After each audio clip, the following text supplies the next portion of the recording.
cycles happens every 4 weeks. Oh, okay. Okay? So Well, how many months then?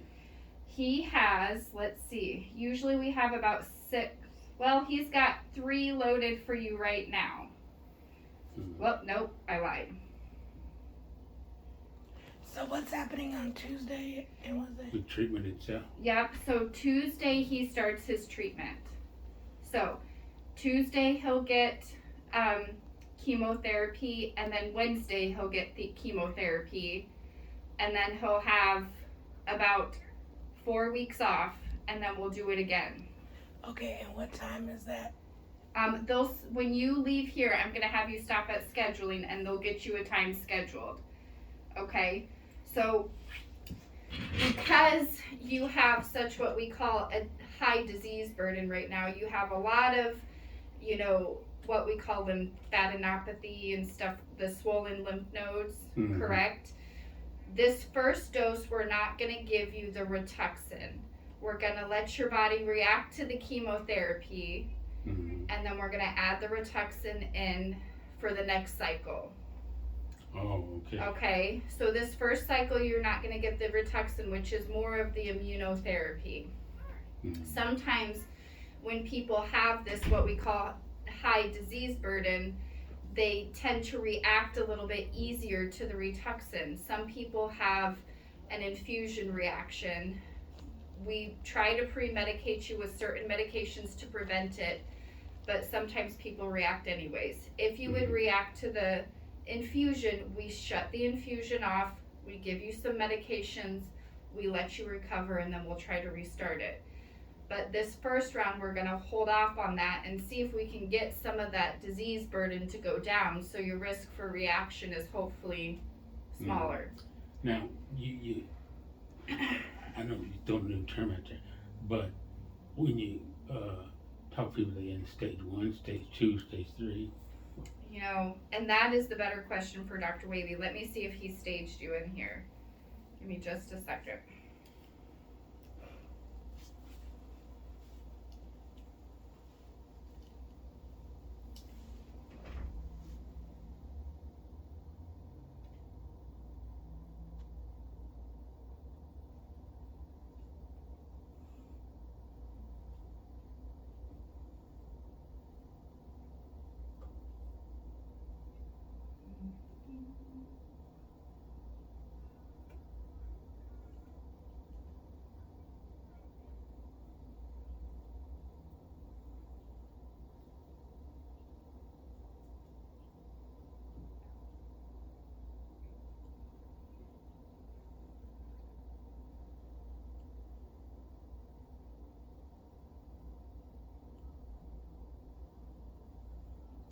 I don't see a staging, but before you come in for your treatment on Tuesday, you're going to see Dr. Wavy. So that would be a good question to discuss with him. Okay? So in regards to the chemotherapy, like I was saying, there's 2 different type of drugs that you're going to get. The first one is the bendamustine. This is the chemotherapy drug, okay? So starting next Tuesday, you'll get this, and then you'll come in and you'll get it again on Wednesday, okay? And this is going to be every 4 weeks you're going to do this. Okay. Well, how many months now? Well, he's got it queued, or we have 4 months scheduled, but that doesn't mean that's going to be it. Usually he'll get scans, kind of reassess things, and decide what he needs to do next. Okay? So, some of the side effects associated with the bendamustine or Bendeka can be, what we really look for is your blood counts. So when we give you chemotherapy, we can't specify the cells that it's going to attack. So when it kills your cancer cells, it kills some of the good cells along with it, like your white blood cells that help fight infection, your platelets that help you clot, your red blood cells that help carry the oxygen throughout your body. So we monitor your counts really closely because we'll start to see a decline in those good cells as well. Mm-hmm. So if needed, some people will need blood transfusions if their hemoglobin gets too low. Some people need platelet transfusions. I'm not saying this is going to happen to you, but we monitor it very closely, and then we'll initiate interventions as we see needed. Okay? But it's also important for you to kind of be aware, when your white blood cell gets low, you're at a higher risk for infection. So you need to be a little bit more aware of, am I feeling feverish? Am I feeling the chills? You need to check your temperature. If you're having fevers, you need to give us a call. A lot of times if your platelet counts drop, you're at higher risk for bleeding. Some people with low platelet counts will notice when they're brushing their teeth, their gums may bleed a little bit. If you cut yourself, it's a little harder to get the bleeding to stop. So, a lot of times we recommend people using soft bristle toothbrushes to kind of help prevent bleeding of the gums. Some people may have some nosebleeds. If you're not able to get it stopped or it's lasting for a long time, that would be something we'd need to know about. But again, most people do okay as long as we're checking your blood counts, and we'll initiate interventions as we see needed. Okay, but what about the fact that he's diabetic and he has to stick himself for insulin and to take his blood count? Right, and that is such a small needle. Most people don't have any issues with that. So just kind of be mindful. You may notice that it does take a little bit longer to get your finger poked to stop bleeding, but I'm not doing that anymore. I'm gonna see in the chronology and see if they can get me that one. like a meter. She's on that Libre, and the Libre, what is it called? Yeah, 14-day pre-labor. Yeah. So, with that being such a small needle, people don't often have issues with the bleeding in that sense, but it's just kind of something to be aware of. You may notice your gums bleed a little bit easier. You may notice you maybe have some bloody noses more frequently. Some people work like with heavy machinery or like, no? He's retired, but he takes insulin, so I'm just wanting to know. So how do we know to come in or call you? In regards to the bleeding? Yeah. If it's something you can't get stopped. Okay. Do we go to the emergency room or do we come here? I would first have you call. It depends on the severity. If you, and I'm not saying this is going to happen, but if you would notice stool or blood in your stool, one, give us a call. If it's a lot of blood, obviously go to the emergency room. If you somehow cut yourself and you're having a lot of bleeding, go to the emergency room, things like that. But if you notice like, oh, my gums are a little more tender, they're bleeding a little bit more, that's not something you would need to go to the emergency room for. You can call us. In those situations, we're going to recommend, make sure you're using soft bristle toothbrushes. Make sure, Well, I'm using a medium now, and I do get a little bit of bleeding in the gums. Yeah, and so yeah. I may go back to a soft one. Yeah, and so, it's we give you the potential of things that could happen, and these are not saying that these are going to happen to you. Everybody reacts to treatment differently. These are some of the more frequent side effects that we notice with people are the low counts, but like I said, we monitor them closely. And now, can you take a vitamin that has iron in it to boost your blood count? You can take a multivitamin, but in that situation, it's probably not going to be beneficial enough to see, the changes. A lot of times iron deficiency is different from what we're doing in regards to the chemotherapy. The chemotherapy is actually attacking those cells and it's killing them off. When people have low hemoglobin related to iron deficiency, it's because they have a lack of iron, and that's not necessarily the situation in your case. It's the chemo's fighting the cancer cells, but it's also taking the good cells with them. Does that make sense? Yeah, it does. Now, do people die from chemotherapy? people die from side effects associated with chemotherapy. So that's why you need to be a little bit more diligent about knowing how your body is feeling. You know, you can check your temperature twice a day is usually what we recommend, in the morning and in the evening. If you have a fever greater than 100.4, or that's a consistent fever greater than 100.4, or you're greater than 101 at any time, we usually like to know that. Just because with the low white blood cell counts that come along with the fevers, you're at increased risk for infection, and infections can kind of wreak havoc a little bit quicker because there's no white blood cells to fight that off. Okay. So, the biggest thing with it is infection. A lot of people struggle with, eating and drinking. They become a little more weak, malnourished, fatigued, things like that. So it's important to, try to keep your fluid intake good, trying to keep oral intake as far as food. If you can't eat a lot, we usually recommend small, more frequent meals. A lot of people, have nausea associated with chemotherapy. This one isn't necessarily known for nausea. It's not to say that you can't have it, but some of the other chemotherapies that we give people are more what we call highly emetogenic. They cause more nausea than this specific chemo. But I know Brooke has sent you in some nausea medications that you can take as needed. Now, nausea medications themselves can have side effects. So what we usually do in recommendation for nausea medication is we recommend that you have a very low threshold of when to take it.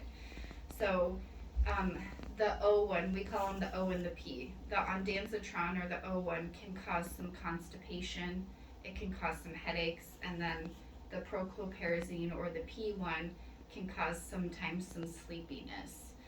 So we don't recommend necessarily to take it if you don't need it, but just have a very low threshold of when to take it. If you get treatment on Tuesday, side effects in regards to nausea and stuff don't necessarily hit right away during the infusion itself. It's mostly like a day or so afterwards that you start to feel that nausea. So, say Tuesday you get your infusion, Wednesday morning you wake up and you're just like, oh, I kind of have a little bit of upset. Take it. Don't wait, because the longer you wait, the harder it is to get ahead of that. So. And I found out the old one you're talking about is a narcotic. The ondansetron? Or I guess whatever it is. It's not a narcotic. I have a question. Yeah. If the nausea comes on the next day and he's going in for another chemotherapy treatment, are you recommending that he takes the nausea medicine and eat anyway? Are they supposed to eat? You can eat, yes. A lot of people think you can't eat with chemo treatment. You can. Okay. Plus, I got a backup. That big container that your brother gave me. It's sort of put it in the blender. So on Wednesday, so both days that you get treatment, you'll get some sort of anti-nausea medicine. But so on Wednesday, if you wake up, you can take the O or the P medication, because it's a little bit different than the medication that you're going to be getting in your IV. But is he gonna be awake while he gets the IV? Okay, and when they're done, they're able to walk out? How long is the treatment session? So this first week is going to be a little different than your other ones. So the Bendeka that you're getting is a 10-minute infusion. It's actually really quick. You get pre-medications before, so on Tuesday you'll get Zofran and Decadron, which is an anti-nausea medicine and a steroid. That takes about 20 minutes to infuse, and then you'll get Benadryl as well, which takes about 20 minutes to infuse. That's going IV. Yeah, that goes in the IV, and they'll give you some Tylenol. So these first 2 days you're going to be there for maybe about less than an hour. The following cycle is the kicker. The Rituxan, the first infusion that you get can take like about 4 hours to infuse. So you're going to be there for probably a total of about 6 hours is what they. Wow. Mhm. So do they need to bring a lunch? You can definitely bring a lunch. You can bring food to snack on. Mm-hmm. So usually up in the chemo suite, they'll have like 7-Up. They'll have some crackers and stuff up there. But when you're there for that long period of a time, you can bring snacks and stuff. Okay. So the second drug that you're getting is the Rituxan. And this is called monoclonal antibody. So it's not a chemotherapy. It helps fight cancer, but it's not as harsh as chemotherapy drugs, okay? So with the monoclonal antibodies, it's more of a targeted drug. So these are the drugs that can, find specific tumor markers or cancer cells and attack those specifically. So with the Rituxan, we don't see, the low counts and necessarily stuff like that that's associated with the Bendeka. So the thing with the Rituxan is that some people can have an infusion reaction to it. So this is where we, load you up with the pre-medications to prevent that. They watch you pretty closely during your infusions. If anything would go wrong, most people start to have like flushing, they'll have some shortness of breath, they'll have maybe some chest discomfort. So, the girls upstairs will talk to you about all of that before they start the infusion, and you just kind of have to let them know how you're feeling. If any of those symptoms would come, they shut the drug off. They give you medications to kind of reverse those side effects, and then if you're doing okay and you're recovering, they'll try to restart it again on you. Now, are family members supposed to be there, or he's supposed to be there by himself? You can have one family member there, so it's up to you. He doesn't have to, but they are allowing, I think, one family member up there now, at this time. So where is this being taken place? It's just right upstairs. And Okay. what suite? I don't know the suite number, but I can show it to you when we're done here. Okay. I'm really bad at remembering suite numbers. So it's just upstairs, and the girls up there, they have, they're all trained in these medications, and there's always a provider in the clinic if something would go awry up there that a provider can run up there. There's a nurse practitioner that actually sits up in that clinic that can come if something goes wrong. So you got a lot of support up there and around you. So Do people feel dizzy afterwards? some people can. Like I said, it's very people are affected by the treatment in different ways, but some people can feel a little dizzy, lightheaded afterwards. With some of the medications, especially like the Benadryl, can make you sleepy. So steroids can kind of have the reverse effects and can make you a little jittery. So what I'm saying is, so after the treatment, depending on how they feel, will determine how long they stay and get monitored, or do you guys go ahead and dismiss them and wheelchair them out? If they are having side effects, if they're feeling dizzy, lightheaded, we'll let you sit there for a little bit, kind of regain your balance, kind of start to feel a little bit better. If we feel like we need to give you some extra IV fluids, things like that. If you're not feeling right, they're not going to send you right out the door. Okay. Okay. But it's going to be dependent on him speaking up Yes. He's not feeling well. Do you not speak up for yourself? Well, I don't know. You just kind of shake it off? You know, this is a first time for everything, you know. Yeah. I'm just a little apprehensive, and the reason for that is, I think it had to do with my mother's brother. He went through this, and they found that he had a cancer or something, because well, he was bleeding in the stools or something, but he didn't make it. I don't think he made it through chemotherapy.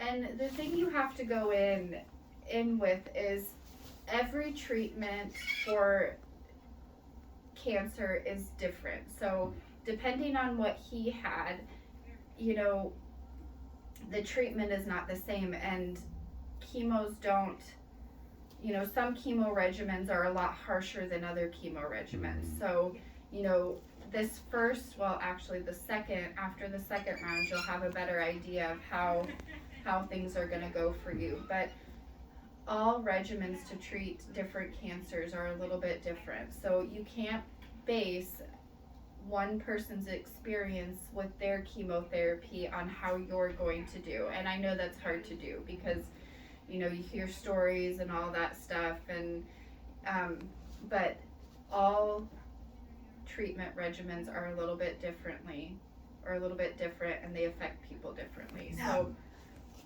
as far as chemotherapy, you're not in some machine. No. Oh, so upstairs, and I can show you guys the chemo suite. Upstairs, it's just a big open room that has a bunch of chairs throughout. So, you know, you go, you sit in your chair, they get you hooked up to the infusion. So you're not laying down. There are a couple rooms which they're kind of off to the side, and the chemo nurses can't see the patients very well, so they try to avoid using them if they can. But if you're not feeling well and you feel like you need to lie down, they can put you in one of those rooms. Okay, now I gotta ask you one thing. Yeah.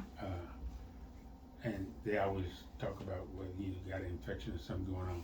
Well, I left it on something. I tore my deltoid muscle. I ain't had anything to do for it except for, you know, I got a little some of that black tape. Okay. Pro tape that they call it, and just putting, you know, a cream on it to numb the pain. So that shouldn't affect No, you. that should be okay. Okay. Okay. I'm going to, so this is our chemotherapy teaching handbook, and you're going to take this home, and you're going to take this information home. Okay. I know we throw a lot at you, so we try to hit the important things up front, you know, what to kind of be mindful of and to watch for and potential side effects. What is that noise? Do you hear that beeping, Yeah, or is I it hear. just me? It's like, No? I hear. but this information can be reiterated throughout the course of your treatment. So on Tuesday, if you go home and you have more questions, feel free to ask them. We're always here to answer questions. Okay. If you get home today and you're like, oh shoot, I forgot to ask that, you can definitely call back and ask these questions, okay? It's a lot to kind of process, and we just throw all this stuff at you that it's hard to sort it out right away. So there's different drugs depending on what your situation is. Exactly. So, Okay. you know, colon cancer is treated much differently than, you know, breast cancer, or, you know, lymphoma is treated much differently than rectal, you know, they're all different. So, it's hard to compare stories, you know, one person, and even within those, you know, two people receiving breast cancer treatment can have totally different side effects. So it depends on your treatment, and it depends on you as well. You know, everybody handles things differently. And what condition your body's in. Yeah, so just be mindful of your body and how you're feeling. You know, if you start these treatments and you're noticing that, you know, you're having trouble eating, you're having trouble drinking, you know, we have where you'll receive chemotherapy, that clinic is open on the weekends as well. So they're open from 9 to 3. So if you need to come in we can give you some IV fluids to give you a little boost. We can give you some IV nausea medicine to kind of make you feel a little bit better. You know, just keep us updated with how you're feeling. You know, if you're really not feeling well, don't just kind of tough it out, because the longer you wait, the harder it is gonna be to kind of get you back to where we want you to be for treatment. So even in between, after he has the treatment, if he's not feeling well, you have things for him to come in and absolutely and to take other things, even on the weekends. Even on the weekends. Okay. So between that from part 1 and part 2, you can come back in. Absolutely. Most people are like, oh, I think I can just kind of tough it out a little bit, and then by the time we see you again, you're like crawling in, and you know, it's like, why didn't you call us? We're always here to kind of, you know, most of the time there's something we can give you or do for you that can help you get through those symptoms. Okay? It's better for them to handle it than you to figure it out. Yeah. So I'm going to send you home with this booklet, but it kind of just talks about, I mean, in the front, there's different types of treatment. You know, you have surgery, you have radiation therapy. That's not necessarily something that you need to look at, but here's the difference between like chemotherapy and like immunotherapy. Let's see. The one that we want to talk about is, first of all, chemotherapy side effects. So, you know, the side effects often are related to the chemotherapy killing fast-growing cells. So a lot of our fast-growing cells are like in the mouth, in the stomach, in the bone marrow. So that's why we get, like, sometimes people will get mouth sores, they'll get the nausea, they'll get diarrhea, because it's attacking those fast-growing cells, because cancer cells are fast-growing cells. So it just can't differentiate those. So nausea, vomiting, you have the antiemetics for that.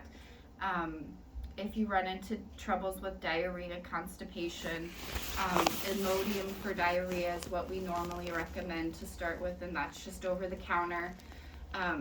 If the Imodium's not working, we want you to give us a call, because do we need to maybe get a stool sample and see if there's some sort of infection going on, or do we need to give you a little bit stronger anti-diarrheal medication? So, okay.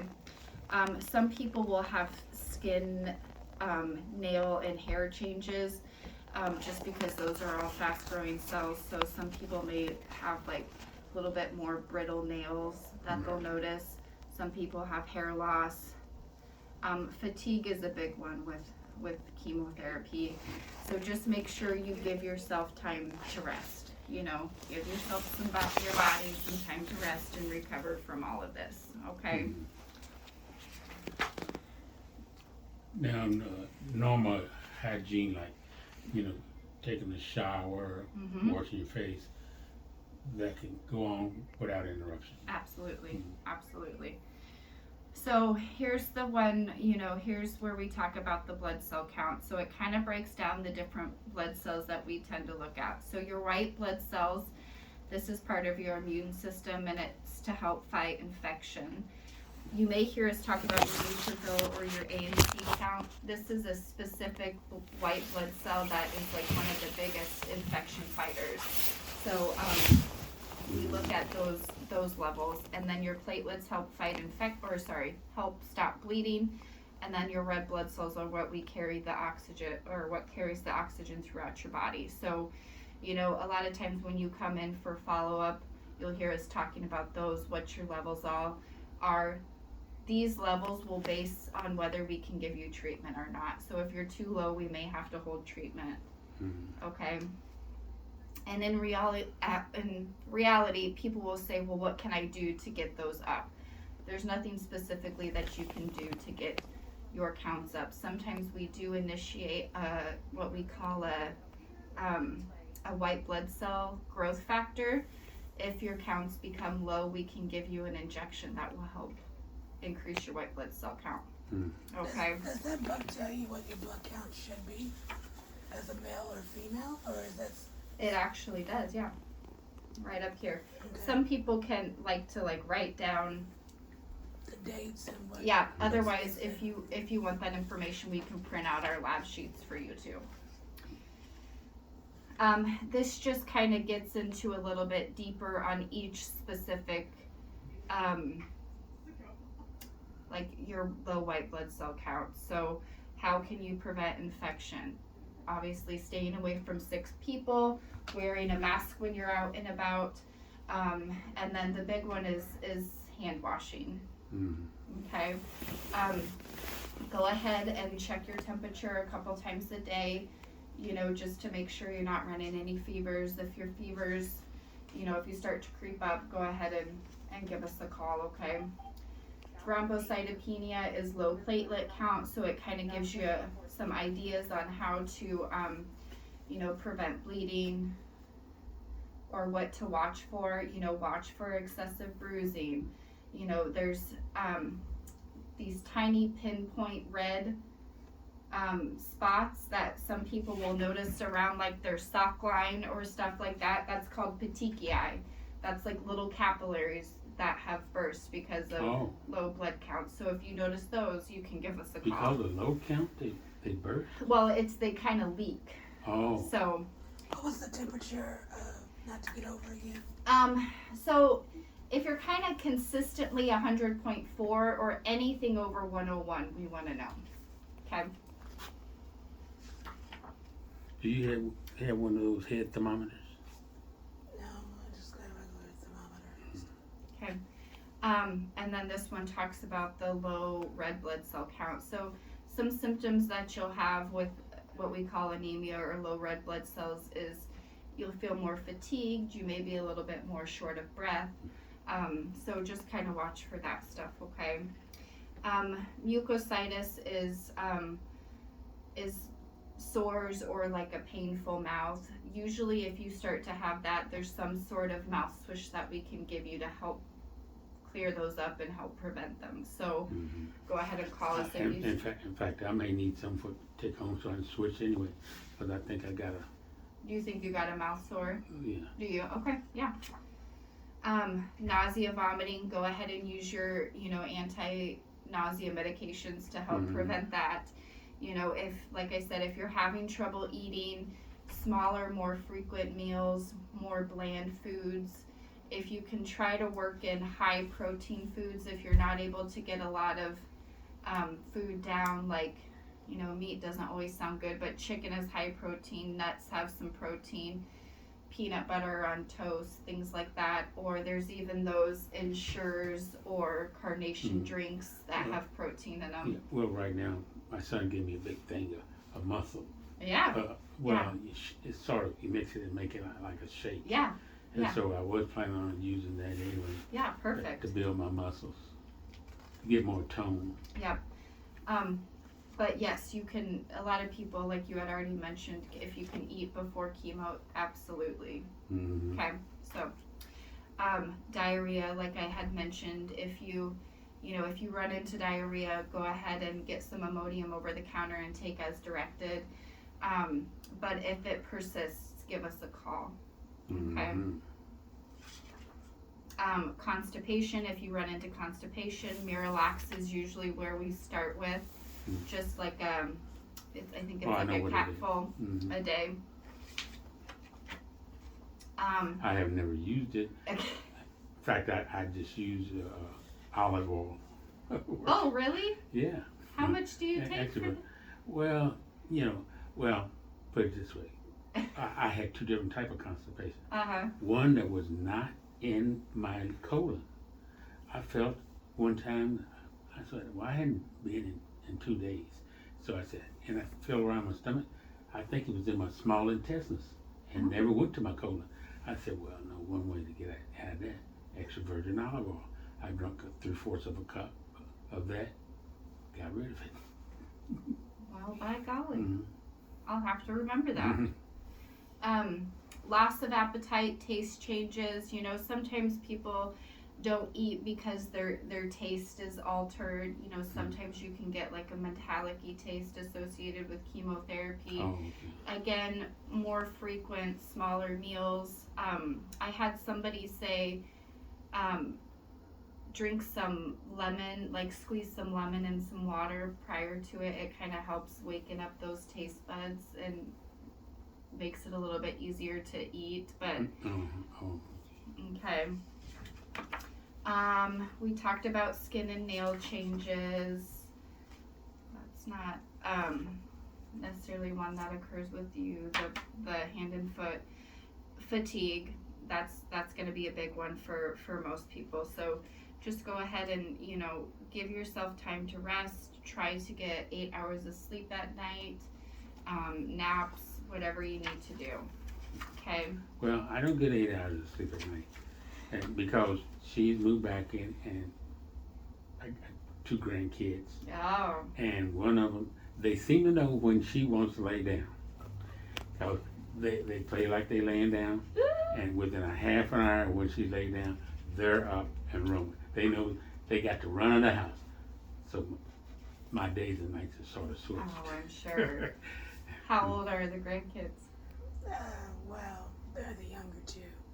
He's 12, and the other one's 14. I bet they keep you on your toes. Well, and the one that's 12, he's hungry all the time. Oh gosh. Just eats you right out of house and home, huh? Well, you know, he likes to search everything, Yeah.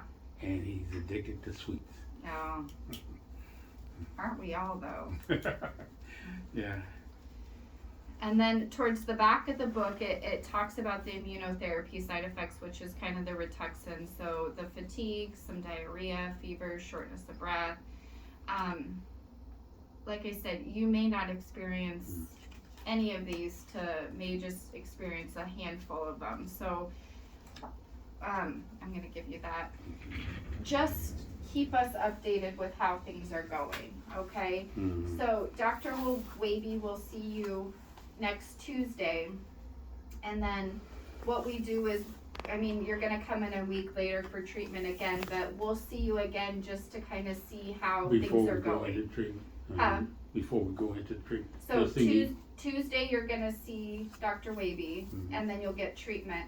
And then the following Tuesday, we don't normally bring you back in, but we will this first time just to make sure everything's going okay. Okay, so we just like to check in after your first treatment with chemo, make sure things are going okay, make sure, you know, you're not experiencing any significant side effects, or if you are, what can we do for them? And probably check my blood sugar and stuff. Do you take a blood? We'll take blood. Yep. Okay. Okay. And so then those parameters we should look at, see whether they're normal or not. Yeah. And if you've got mine from when I was here before or something like that, you know, then I'll know. Well, that's my baseline, I guess. Yeah. Do you want those labs printed out? Yes, ma'am. Yes. Do you have, you're part of Mercy One. I think he needs to get that Mercy One app so he can look at stuff online. Do you have that? I think I can send you ours is called Care Space. Here, let me see if I can send it to you. Set up account. What's your email address? No, give him yours. Is I this don't your have one. Is this your email address? Yeah, that's his email address. I haven't looked at that for a year or two. But That's when I don't want to say I really have an email address. yeah, but it is his email, so we can get it on his phone. Yeah, so I'll send this sign up to that email. You don't have to check your But let me look at it again. Okay. Grandpa is small. Well, everything is small on there. A lot of them requires one capital letter, you know, one number or something like that. Here. But this is don't have none of that. That's his email. Does it says Grandpa PWTJR Yep. at Gmail? That's his. I'm gonna send sign up instructions to you, so let me know if you don't get them, okay? Let me see your phone.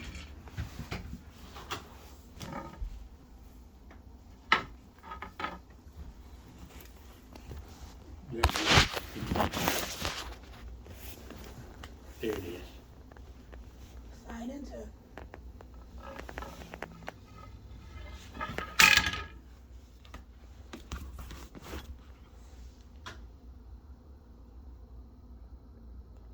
You can't have a phone without an email. Go to your Google contacts. There it is. Gmail. Yeah, hit the M. Hit the M. Now, what did she just send you? Who's it by? Does it say care space? Yep, there's a care space on there. Yep, that's it. That's it. Yep, so that's how you can sign up to get your information. A Alright. few steps remain to complete registration for care space. The patient portal at medical oncology. Hi there. The All right. team I'll be right back. is. Scroll up until it says click here. Click.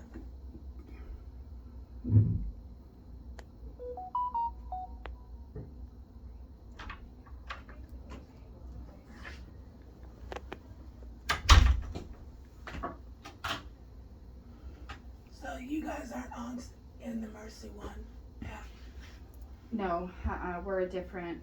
Okay. So we're Mission Cancer and Blood, so we're not associated with Mercy, but we're in the Mercy Okay.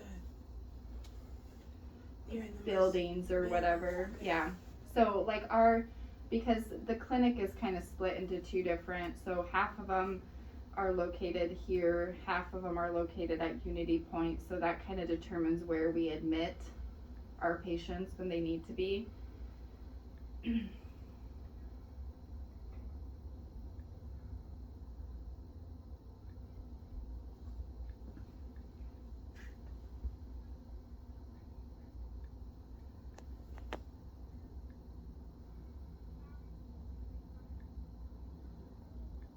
Make sure the password's different than your email password, Dad. It is. That's what I'm here for. I have to write, I mean, these darn passwords for everything. See, I got that wrong already.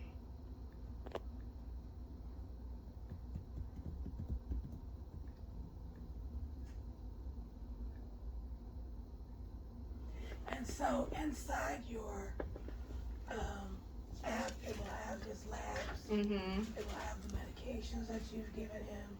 He should be able to see. Yep. Everything. That was the reason why I wanted him to have it, because then he doesn't have to print it off all the time.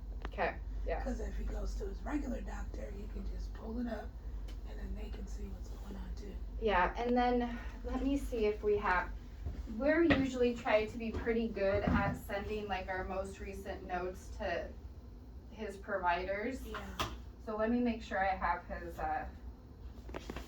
primary care provider in here. Is that Dr. Carlos Schroeder? Yes. Okay. Yep. Great. Yeah, we could do this later. I just wanted to make sure that. Well, let me get this one. I got it messed up.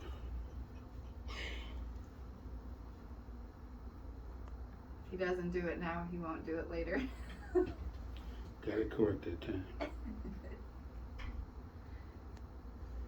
I don't even take cards anymore for appointments. I stick them in the calendar on my phone.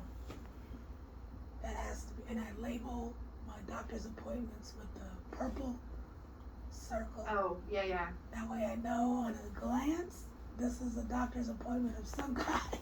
I'm still like old school. I like to have my like written calendar. Mm-hmm.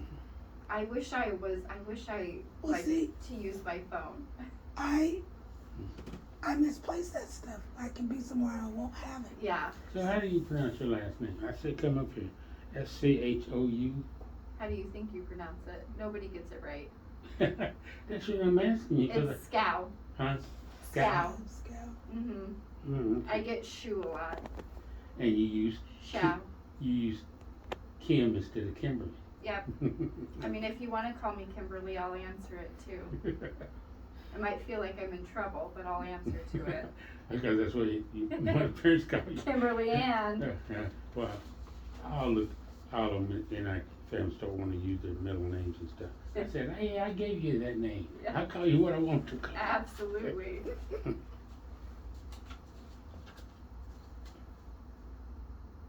Okay, we can get back to that then. Just hit the square middle circle.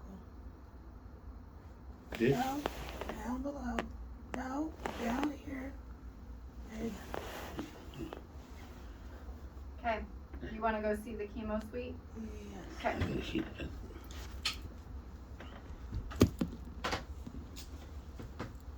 And you did already print out my.